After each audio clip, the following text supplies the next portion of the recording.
Fairfax Media reports that talks between China and the island nations are in the preliminary stages but could culminate in a permanent Chinese military presence on Australia's doorstep. The base would be less than 2,000 kilometres from the Australian coast and be the first overseas base China has established in the Pacific. The move is the latest in China's attempts to counter US power in the region. Well, Greg Colton is a research fellow at the Lowy Institute and he joins me now. Greg, welcome. So how should Australia feel about the prospect of a Chinese military base on Vanuatu? Well, I think the first thing, and I think Julie Bishop said it very well this morning, was a sense of don't panic too much. It's easy to get carried away with headlines.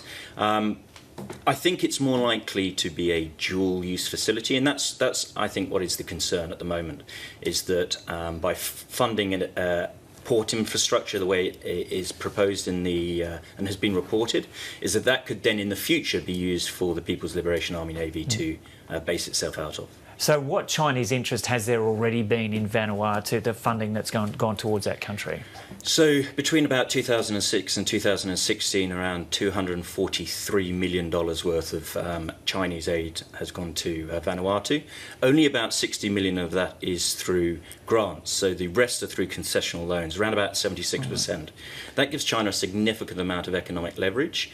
For example, 47% of Vanuatu's external debt is to China at the moment. Right. And so what is the concern here? So some people are raising concerns about it. You say people shouldn't panic, but should there be a concern that China is continuing to extend its influence in the region? Well, I certainly think that the Pacific over the next 10, 15 years will become an area of greater geostrategic competition.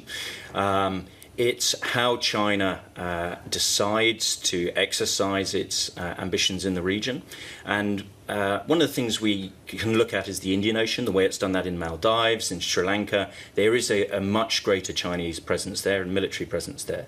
I suppose one of the other things that Australia really has to grapple with is because China is not a democracy, it is a one-party state, it has just changed the constitution to have a leader for life. This is not as if it's France or the UK or a traditional ally of Australia which is proposing to do that. So I think it will be raising alarm bells in both Canberra and Washington.